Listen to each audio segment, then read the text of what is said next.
Nothing Personal starts in 30 seconds.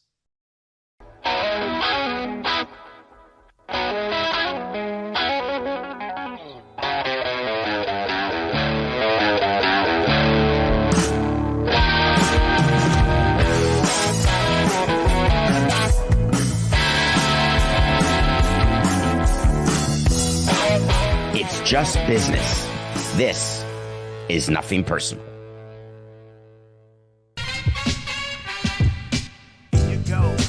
Here you go.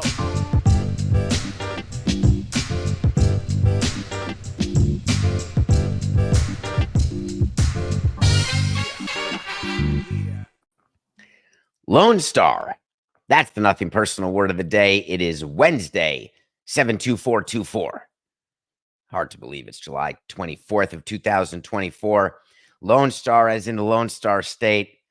NFL training camp is back, and I am watching with great anticipation as my baseball life flashes in front of my eyes.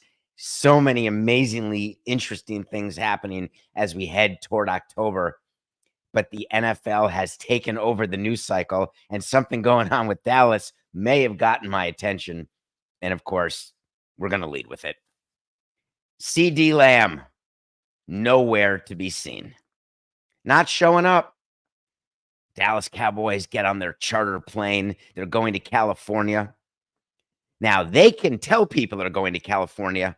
For the Las Vegas Raiders, can't tell anyone you're going. It's a secret because you've got two teams in LA. Let's not draw attention to the fact that there are other teams who do spring training.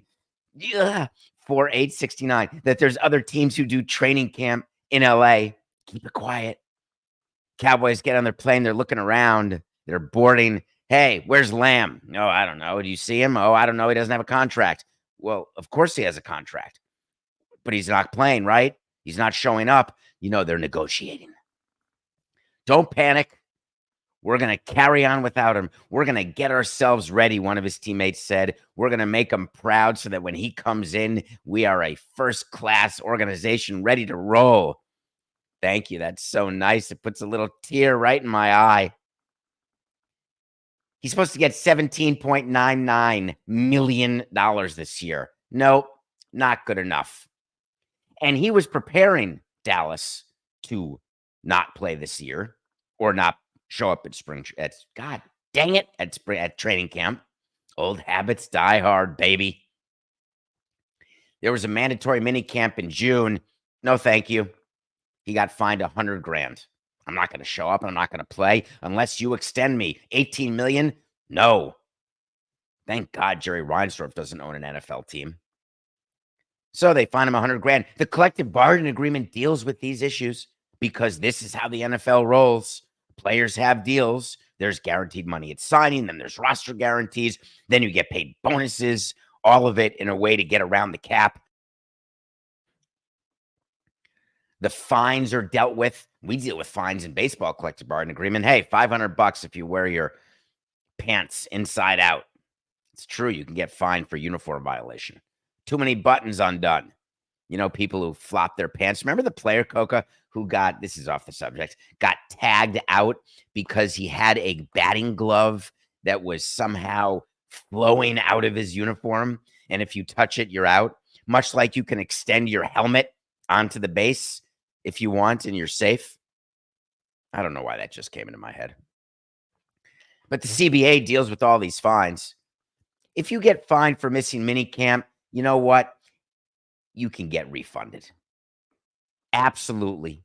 The team's allowed to rescind the fine when everything works out and you show up. So therefore, missing minicamp in June, we're going to talk about this next, why I think minicamps in June and OTAs and all these things are a wave of the past. But in any case, no problem.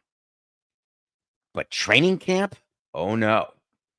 We have collectively bargained, and for every day of training camp you miss, we're going to fine you $50,000, and those add up. And guess what? We cannot rescind those fines. So here's what we're going to do. We're going to let you hold out.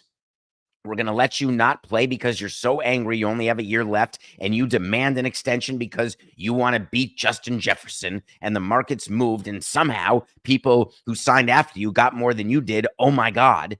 Welcome to the world of business. Newer contracts, bigger than older contracts. Always, forever, never going to change. You want financial security today? Great. You could have gotten more, but then you won't be financially secure today. In theory, $18 million for a year, not bad. Of course, it's the last year of a deal that he signed. But in any case, the way teams get around the collective bargaining agreement, where the $50,000 a day fine cannot be rescinded, is when they do sign the player and the player shows up, or they don't sign the player and the player shows up, you can do some sort of signing bonus, some sort of bonus that really pays them back for this money that can't be rescinded. It's like a joke. So what CeeDee Lamb is trying to do, and he's not a schlepper.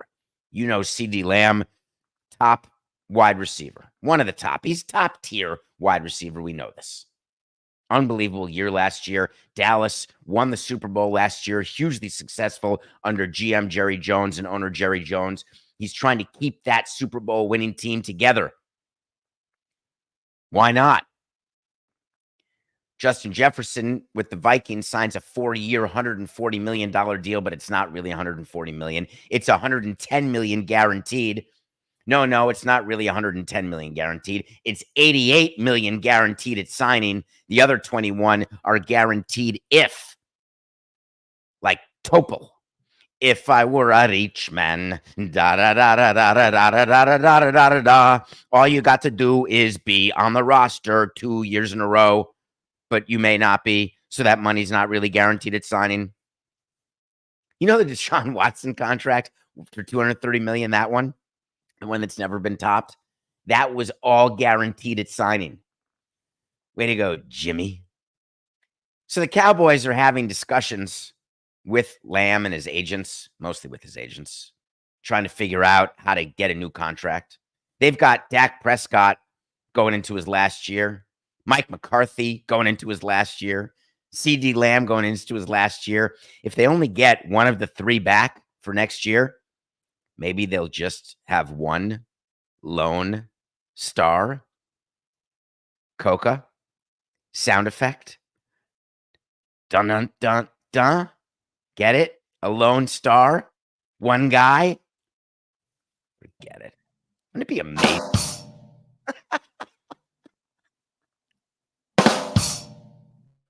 Oh, God, I love this show. I wonder whether or not the Cowboys charter was a Delta charter and got delayed. Delta's such a nightmare. Not a sponsor. Their charter was delayed. I think they were waiting to see what was going to happen with Jerry Jones. Jerry Jones is in that lawsuit. Have you read about this? This is something. What's the deal? I'm sorry, Coca. If I've done anything to hurt your future job prospects in the next 32 to 42 minutes, I will make it up to you. What's with these things that men do where they father kids and then they say, listen, I don't really want to be a part of this. I'm happy to write a check, but you can't tell anyone that I'm the father. Don't tell the kid. Don't tell anyone. Don't show him pictures of me because we're going to look exactly alike, but everything's fine. I'm going to give you money, but you have to be very, very quiet. Very, very quiet. Jerry Jones has a paternity issue, and it's been this amazing thing. In 2022, there was a lawsuit filed by a person who says that she's the daughter of Jerry Jones, and she's not like 4. She's in her 20s. And this lawsuit was like, hey, we had an agreement that we can't say anything. It's a settlement. I was 2 years old. It was done back in 1998. And the settlement was that Jerry Jones will support me financially as long as we never talk about the fact that Jerry Jones is the father. So that lawsuit got dropped, but then Davis filed a straight paternity case. And in this case, the judge had ordered a DNA test, which is a really good way of finding out who a parent is. get a little blood, find out there's a 99.99% chance that you are the parent. And if you are the parent, you've got responsibilities. It'd be nice if parents acted responsibly in that way. Or maybe, anyway. So guess what? We're going to trial because Jerry Jones files a countersuit. They're suing each other, all because this poor 27-year-old, and I say poor not because I know whether she's poor or rich financially, poor meaning how sad that you know who your father is, and your father doesn't want to admit who he is, and you have to go to court to say, please, Dad. Like, do you think they're going to have Thanksgiving dinner together? Does she think somehow they're going to be in People magazine with a whole spread, eating a spread like the Schwarzeneggers did once Arnold finally decided, hey, we'll get divorced, but that is my son. So the case is about to go forward, and wouldn't you know, a new agreement happened out of nowhere. Case dismissed, dropped. Do you know that as part of the agreement to drop all cases on both sides, what Jerry Jones agreed to is that the 1998 settlement will remain in effect, meaning he'll keep giving them money and they can't say publicly that Jerry Jones is the father. Mission accomplished for the daughter because we all know. Do we care? Is that our society? Jerry Jones, just win games. Just be the best GM you can be.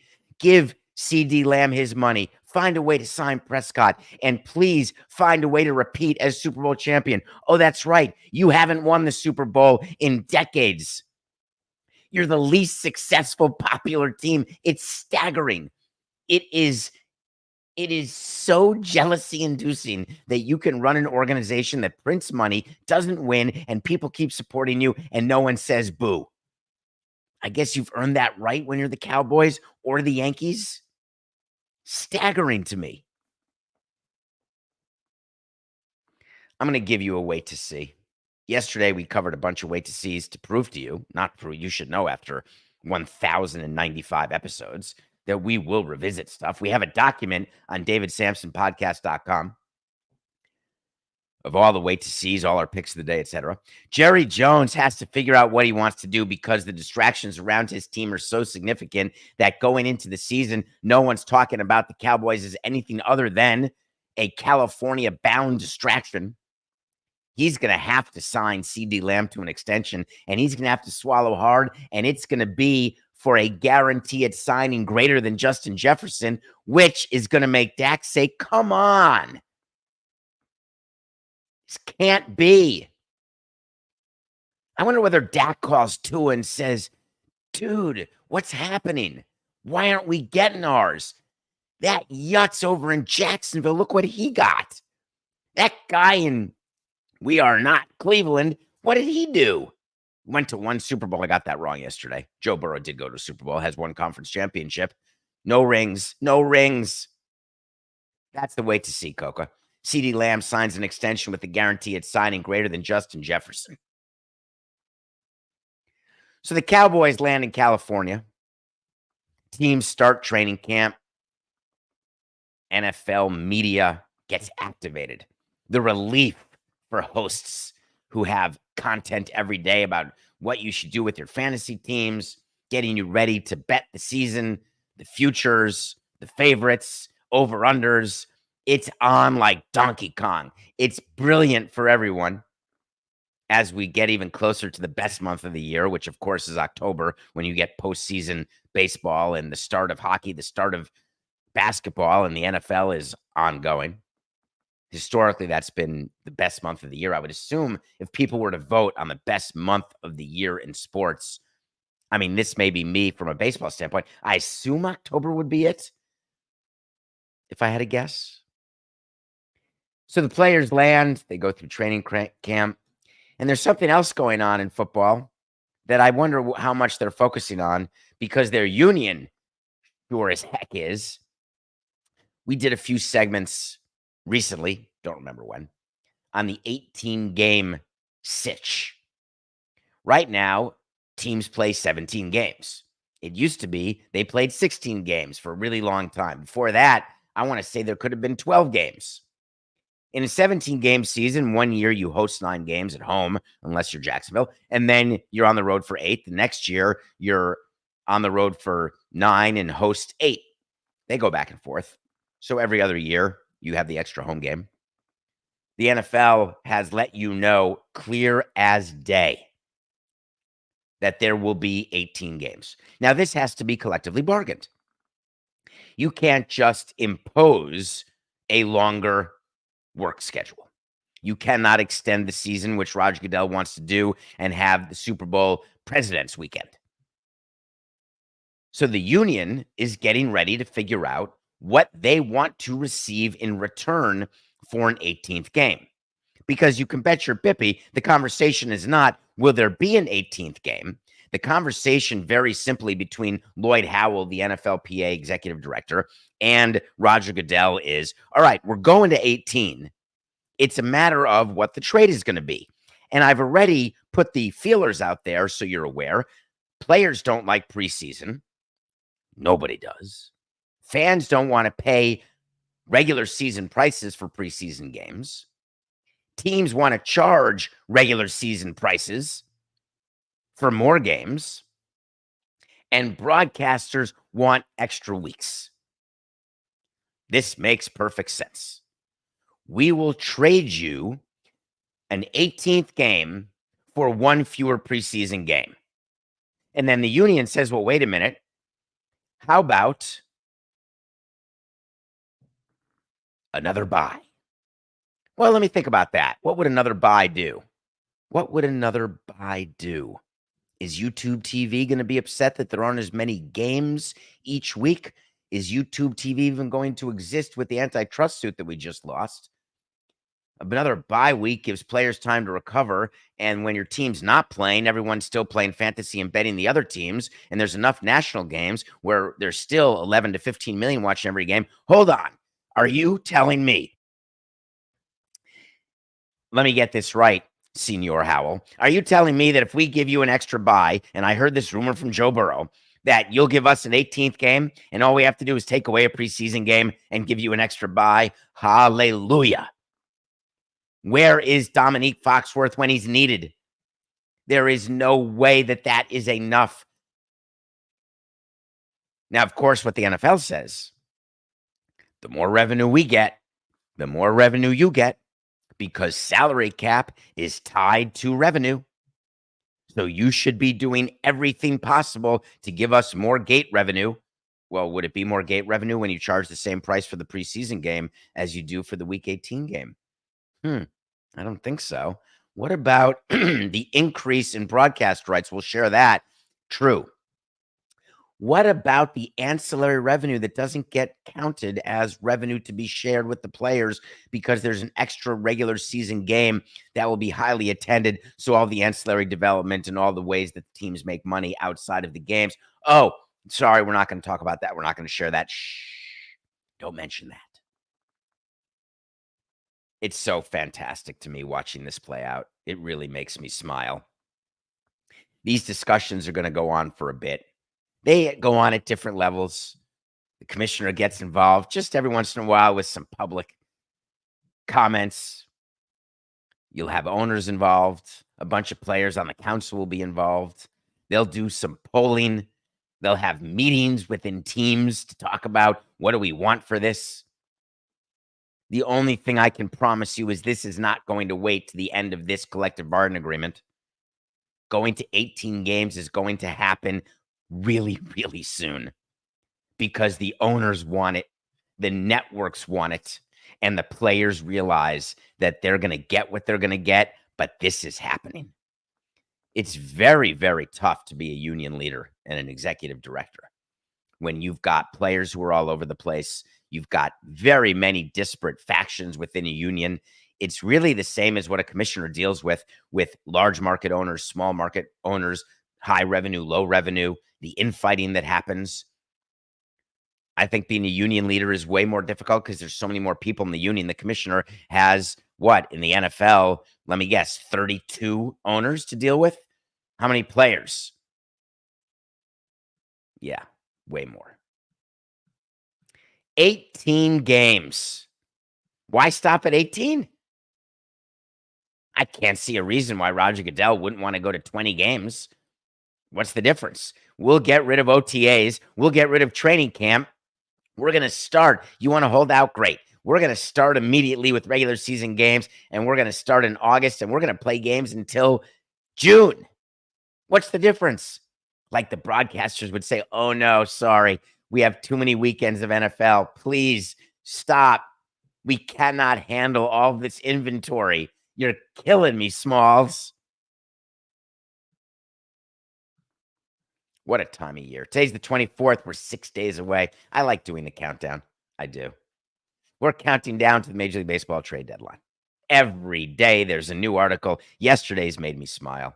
It was fantastic. Jeff Passan, many of you follow. Very, very close personal friend of mine. We break bread about 22 times a week. Just wrote an article going through all 30 teams in Major League Baseball and whether they're in, all out, partially in, partially out. Just to give everyone an update. And I get that I'm in this side of the business now. I'm here to give you information just like he is. He is an insider. He gets plenty of good information. No question. There is one bit of information that he doesn't have, which is actually what it's like to be at a trade deadline. I admit the reason I don't want to be an insider is I don't want to be used by front offices the way we used media in the past. I don't want to be beholden to media the way front offices can sometimes be beholden when you get things written about yourself. Positively only, of course.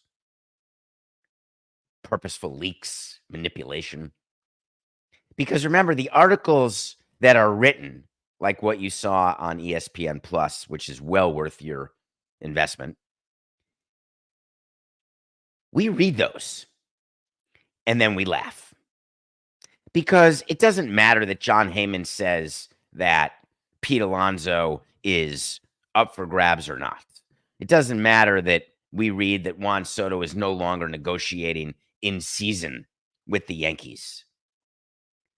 It doesn't matter that the White Sox are having, quote unquote, a fire sale. I can't stand that word, PTSD. When your team is losing $1.20, it's not a fire sale. It is a strategy that's required because you stink. Fire sales are when you win the World Series and then trade everyone away. That would be a fire sale. What Wayne Huizinga did after the Marlins won in 97, that's a pretty good example of a fire sale. Letting one or two players go after you win in 03, not a fire sale. Trading away a whole team that didn't win 81 games in 2012, not a fire sale. Do you see? You've got to be good and then get rid of the players you have that would still be good again.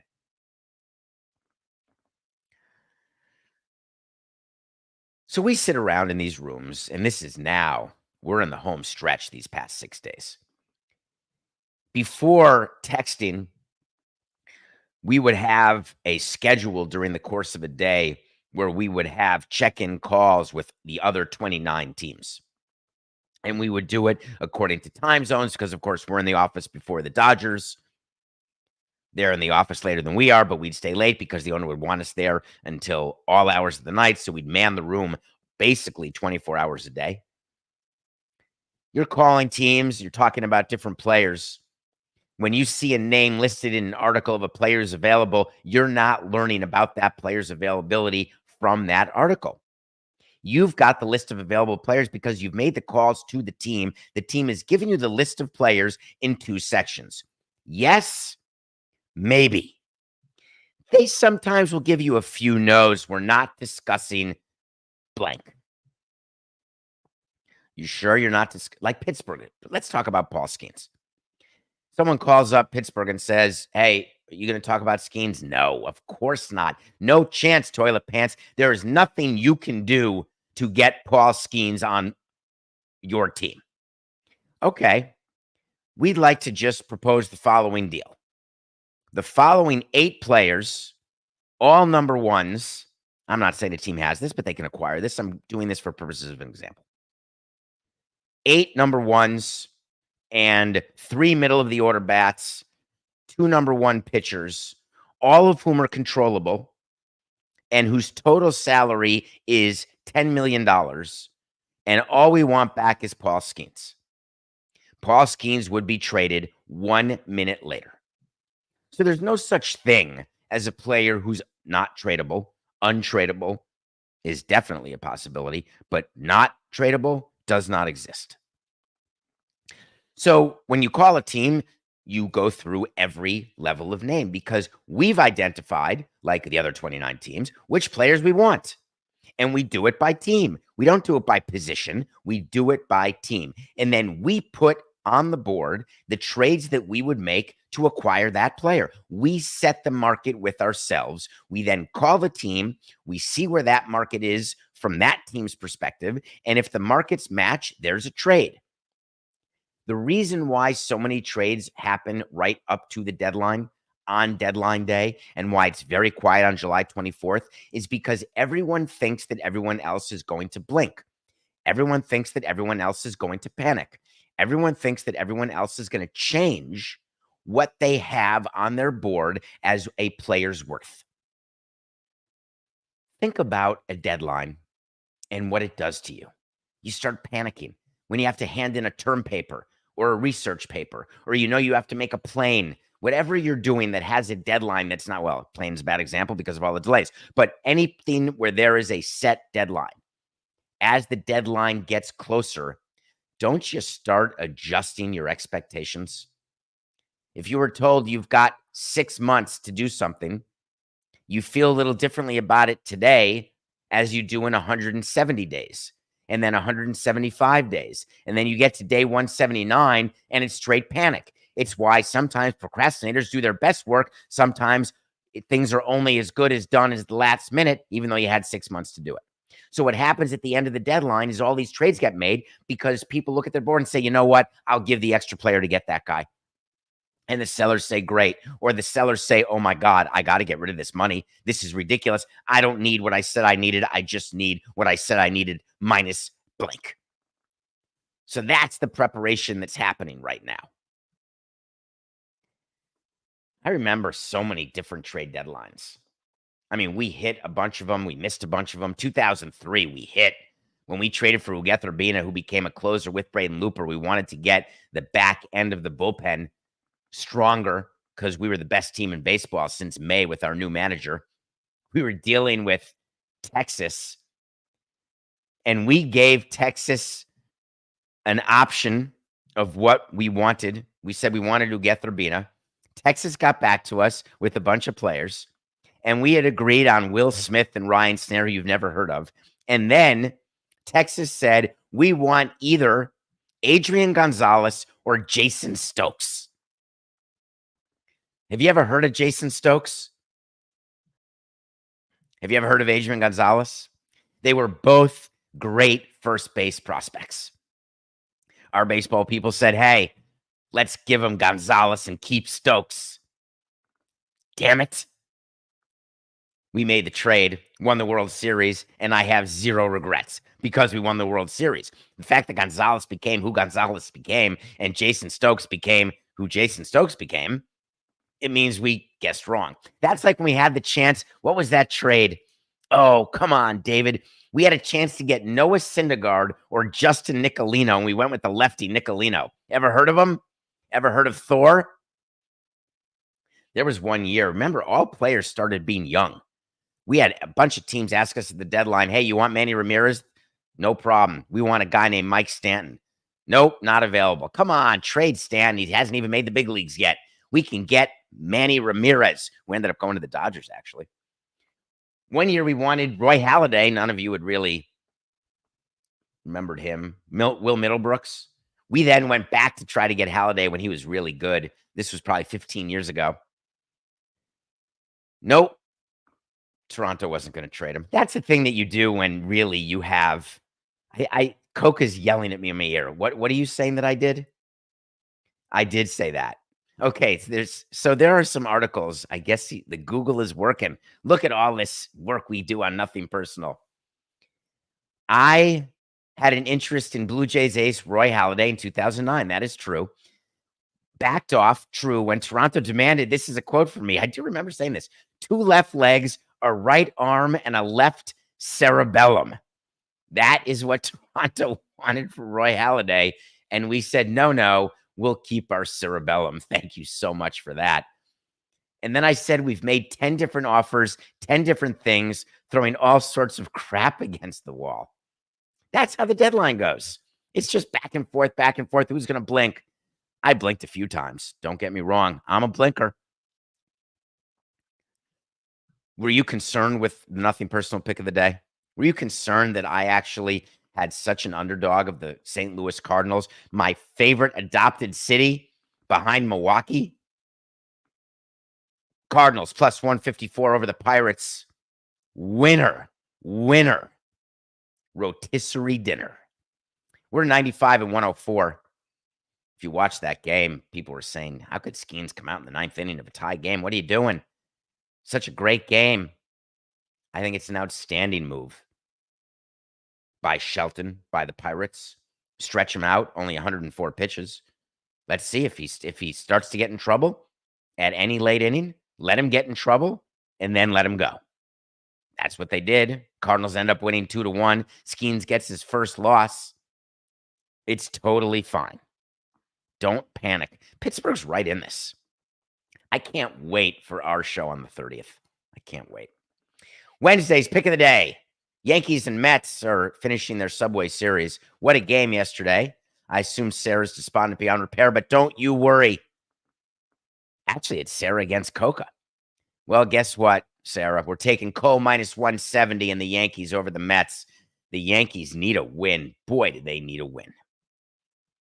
All right, when we come back, we're going to review a movie that just came out on Netflix. And then I'm going to talk about some stuff going on in Chicago, not with the Cubs, but you'll want to hear about this one because you're being misled yet again by a member of the Reinsdorf family. Shocking but true. We'll talk about it after the break.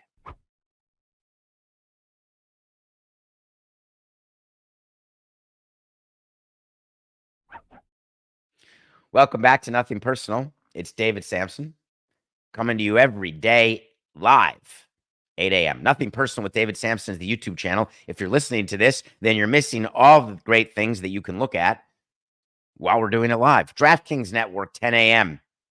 That's fun too. Watch a movie every day. Sometimes I like going on Netflix because I don't really remember or know what's happening when things are coming out. So every once in a while, I'll go on Amazon and say, oh my God, that's available to stream. Fantastic. Give me more. Turn on Netflix, and there it was, #1 in movies. Of course, I go to the algorithm list because that's me. Land of Bad. It should have been called Land of Crap. Who knew the Hemsworths had 20 brothers? Miley Cyrus had an ex-fiancé who is sort of a tech guy, but then gets caught in a war situation where he's got to do stuff with the guy who was the father in This Is Us. One of my favorite shows. I think his name is Milo something. It's very long, and it ends with 2 T's and an I. I'm sorry, I don't want to say it wrong. This is a war movie with every possible war trope you can find.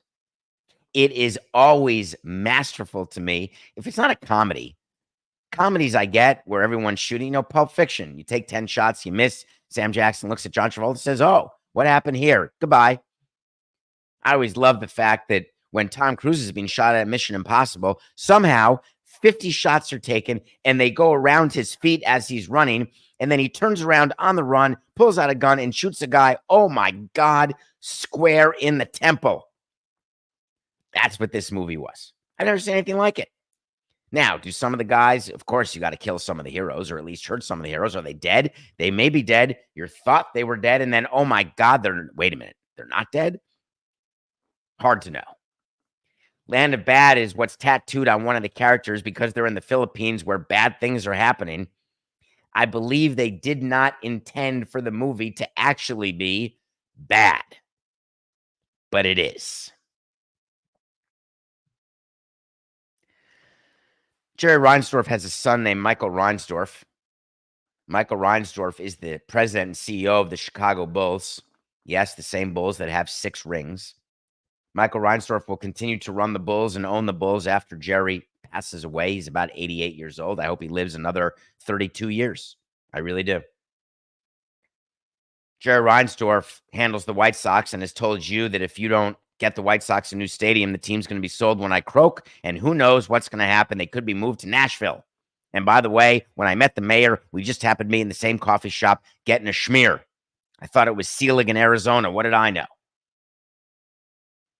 Of course, this is all an absolute plan to get public money for the White Sox, to increase the value of the White Sox, because that's the asset that will be sold upon his demise. I get it. I'm in. I would do the same thing, obviously. It's only 35 minutes into the show, but that'd be a perfect time to say it's just business.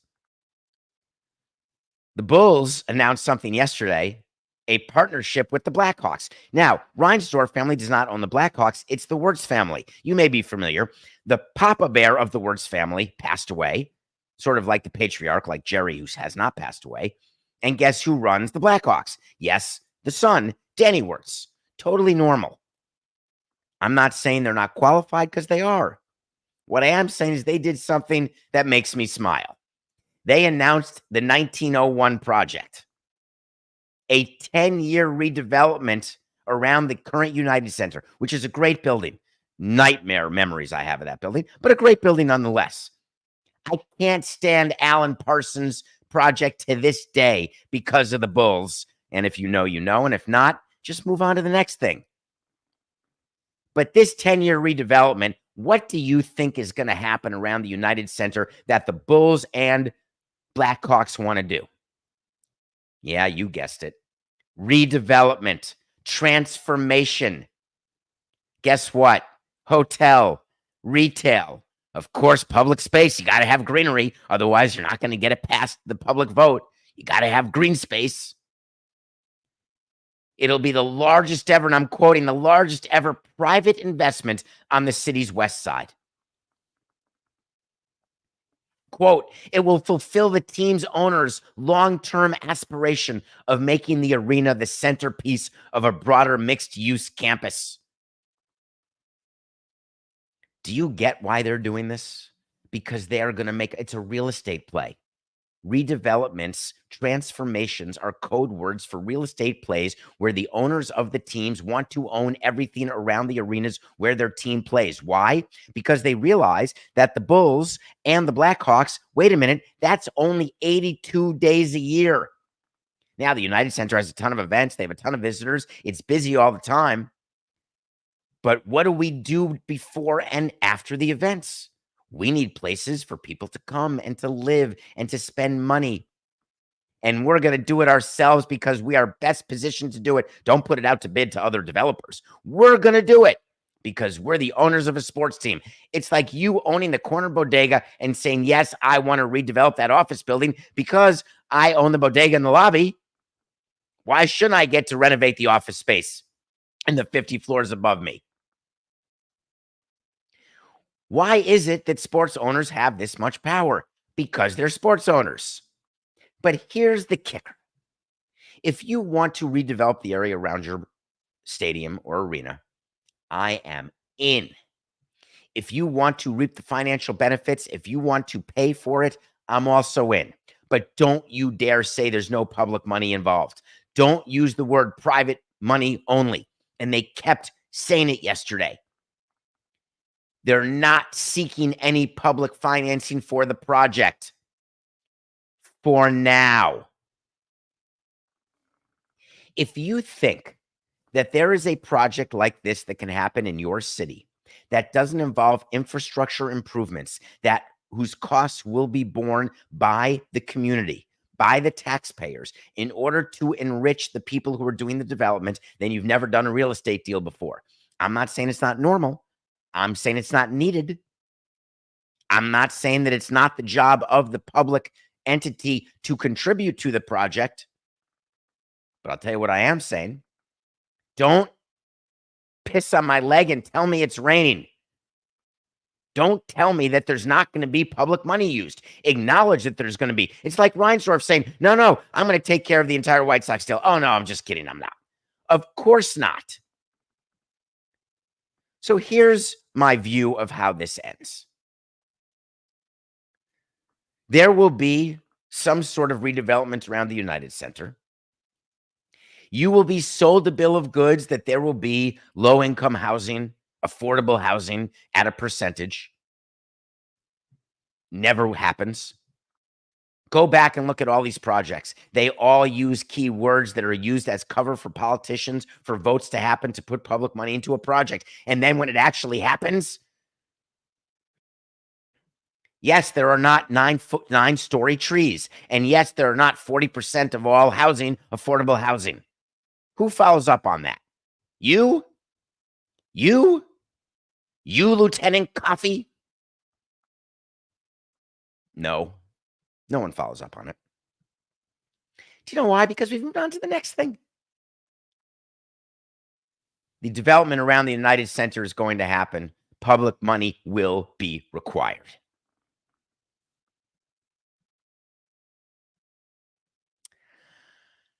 The Olympics are starting when? Tomorrow? 2 days from now. I'm picturing LeBron. Was there an announcement yesterday that I missed? Who's the female, Coco? Who is the female flag bearer who's going to carry the American flag in the boat? I guess you're not carrying it because the boat's moving, not you. But holding the flag in the boat on the Seine while holding your nose and making sure not to jump in, not wearing a PFD when you should, though there won't be that many waves because it's an NWZ. No wake zone. Coco Gauff that's awesome. What a great choice. That would be amazing. I'd love her to win the Olympic gold. I think it's so cool, the Olympics. Now, of course, there's a lot of stuff, a lot of stories you're reading. Lots of stories. I want to talk about two of them. The first one has an NFL slant. So ready? Are you aware that the Chicago Bears have a player named Jonathan Owens? Are you aware that Jonathan Owens is married to Simone Biles? Fantastic. I'm not aware of many players' wives, but they're both famous, so I guess we've heard of both of them.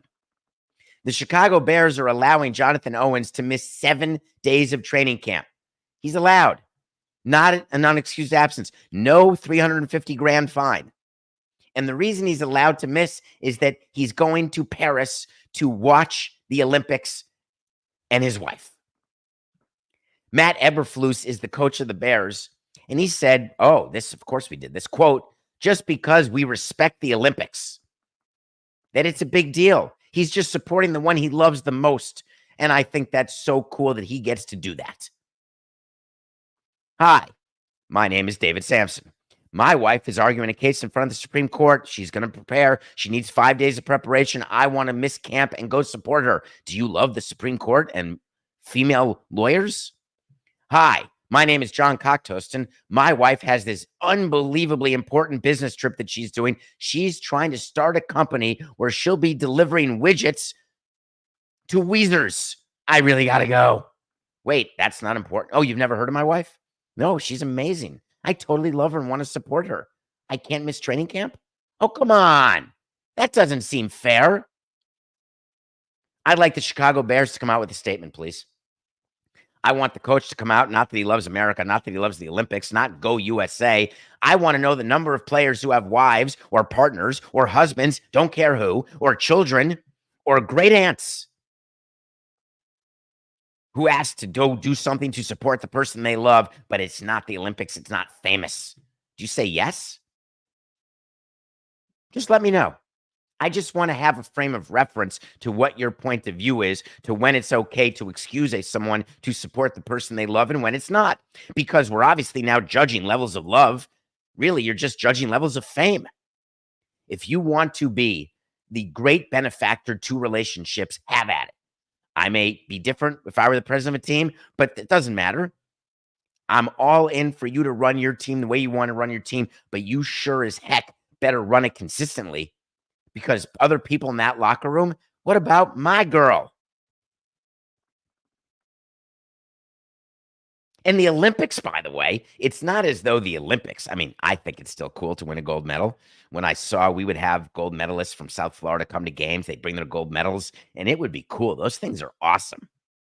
They're sort of monetizable when you melt them, or if you sell them, you can get a few commercials. It's not outstanding. What was the name of that sport where they're having the issue? You just told me about it, Coca. It's not decolletage. I know that, but it's something that sounds just like that. Dressage. I never heard of that sport, but there's a gold medal, though that woman who whipped her horse doesn't have a chance to win one for England anymore. Old video for whipping her horse. Whatever. You get my point. There's a bunch of Olympic sports. It's all good. Great, interesting article came out in the Daily Telegraph yesterday. Paris is losing their shirt, their arm, their leg, their sternum, their cerebellum. They've lost it all hosting these Olympics. Total nightmare. Cities lose money all the time. There's people in LA who are calling for LA to drop the games. They have a hard time finding cities to host these games any longer. Paris was the sole bidder. LA is the sole bidder for 28. And I don't mean like World Cup sole bidders, where there's only a sole bidder because they're paying off FIFA, that type of sole bidder. I don't mean that. I'm talking about the fact that they can't find communities wanting to host the Olympics because the juice is no longer worth the medal. So I've been racking my brains trying to think about what to do about this. How do we make it so the Olympics return to the glory of the 70s and 80s? How do we get Al Michaels back in the chair talking to us about the miracle on ice? How do we get back to when kneecaps are being hit and East German judges are giving you a 6.9 when you deserve a 9.6? I don't want to really get back to the Cold War. I don't want to get back to war at all. But is there anything that you can think of where you would say, wow, I want this? And the answer is when there's people you recognize doing sports that you recognize. And I am not here to yuck on diving. Not going to do it. Love it. Or on swimming. Love it. But when you've got a sport that people focus on for 2 weeks every 4 years, it's difficult. It's difficult to truly monetize. When you've got a sport where it's just a stop on the tour, Olympic tennis, basketball, women's basketball, baseball, hockey. Winter's a little different because Salt Lake City just got the Winter Games. What was it, in 2069? They just announced the IOC to get some good news out there. I can't remember the year that Salt Lake City is doing the Olympics, but it's soon. I think they hosted in 2002 and again maybe in 2030 or 32, whatever. It's soon, sooner than you think.